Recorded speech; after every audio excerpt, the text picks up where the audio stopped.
So now that we've created the JMS server, let's go ahead and create the JMS queue. So under domain structure, under messaging, go ahead and click on JMS modules. Now, if you remember from the lecture, a JMS system module is a configuration container. It contains the configuration for every JMS resource except for a JMS server. JMS servers are managed separately from a JMS module. So inside a module, you'll see that you can create destinations, connection factories, foreign JMS servers, and a few other things. So let's go ahead and create a new module. And we're going to call this module Demo JMS Module. You see there's a trend here, huh? I'm very creative in my resource naming conventions. So each JMS resource has its own configuration file, and this allows us to overwrite that for this system module. Let's accept the defaults. We have no reason to move it at this time, so just leave this blank and click Next. And modules are typically targeted to an individual server or cluster. So since we're only working with the admin server at this point, go ahead and check the box for the admin server and click Next. And then click Finish. Now you have the option here to add additional resources by checking this box. It'll simply take you over to the resource creation wizard. But let's go ahead and click Finish, because I want to show you the other way to do it, the more common way to do it. Once you have the module created, go ahead and click on it.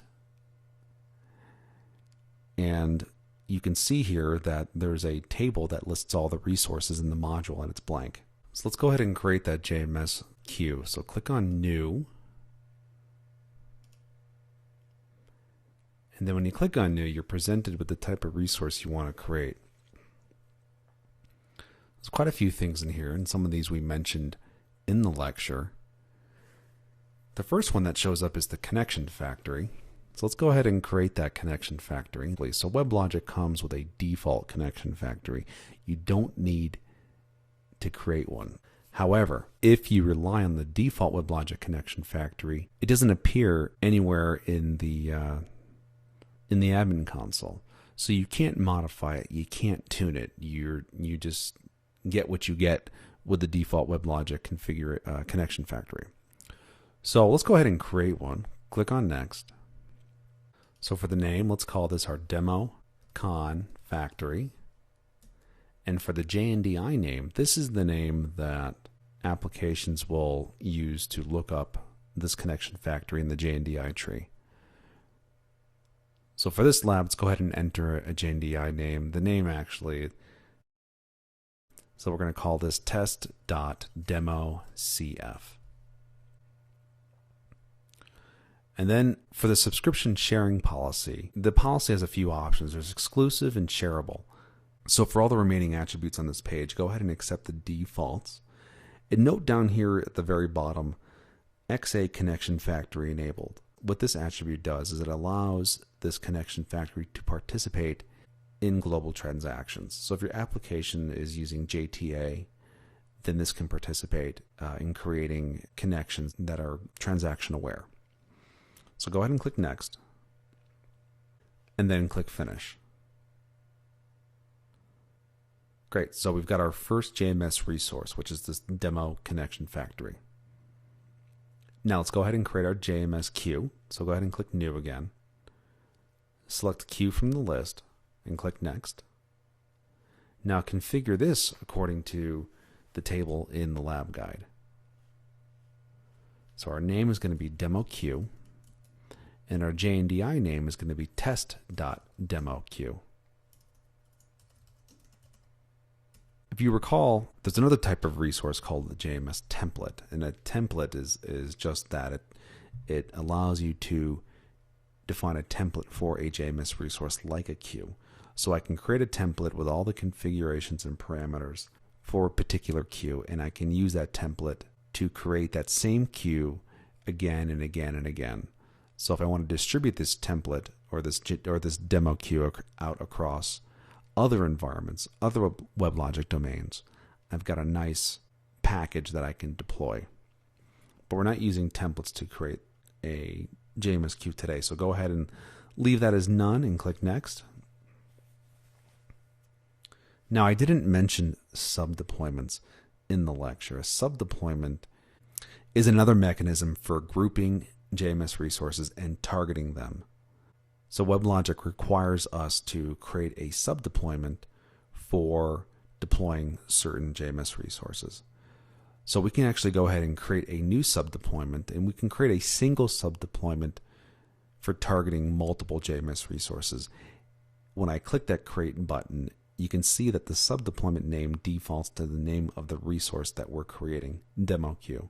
This might lead you to think that this sub-deployment is specific to DemoQ, and it is not. So let's rename this and call this demo sub-deployment. We can reuse this for other JMS resources in the future. So go ahead and click OK. And you can see that that sub-deployment is now been selected in the list here. There's only one. And then queues are pinned to a particular JMS server. So you can see here under targets, we only have the one JMS server. So go ahead and check the button and click finish. So go ahead and click on your demo queue and click on monitoring. And so on this page, we can see some other monitoring statistics for this demo queue. And we can see that we have no messages right now, but notice that there's a checkbox and a show messages button. So if I check the box next to the queue, the instance of a JMS queue, I can actually see the messages in the queue. So go ahead and click show messages. And right now we have no messages, but let's go ahead and create one. So we can do that from here, from the console. We don't need to write an application to send in a test JMS message. We can do that from here. So click new. And to create this message, we're going to create just a very simple text JMS message. So type in text for the type. Leave delivery mode persistent. We want this message to hang around. And in the body of the message, go ahead and type whatever you'd like. This can be anything. This is the actual content that will be delivered.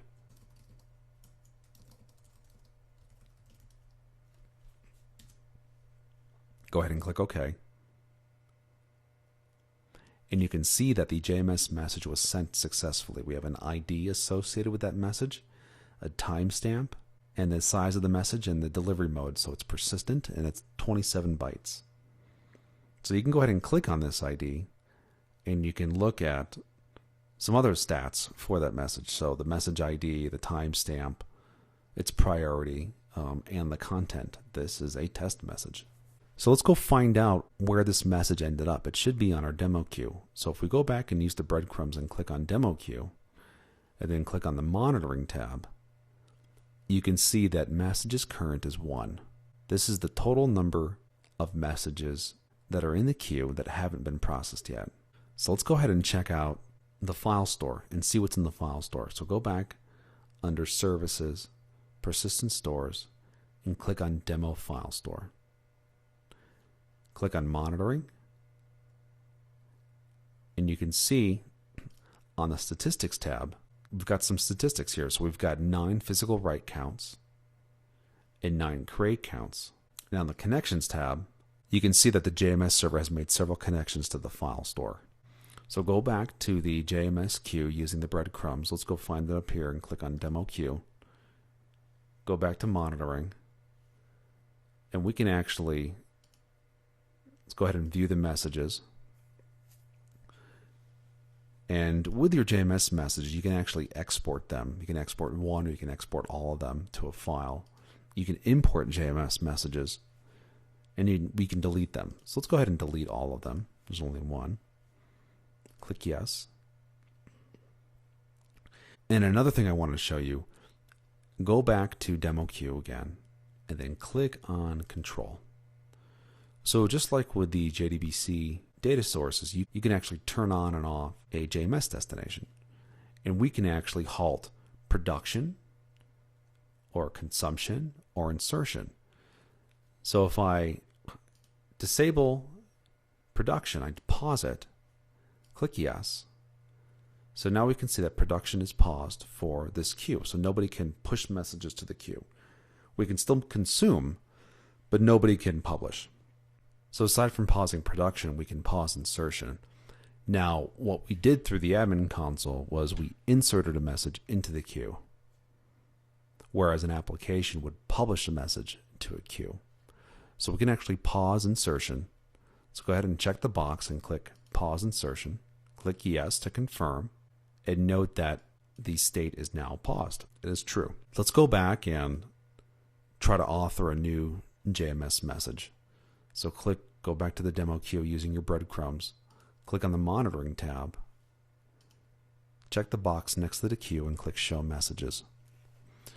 And so let's go ahead and create a new message by clicking new and then doing the same thing that we did before. So create a message of type text and then type some anything that you want in the body and click OK. And you'll see that we get an error message. JMS message creation failed. See log for details. So that just proved that we can actually pause or suspend insertion, and we can do that as well for production and creation. So that's it for this lab. I've gone over some very basic exercises on creating and configuring JMS resources.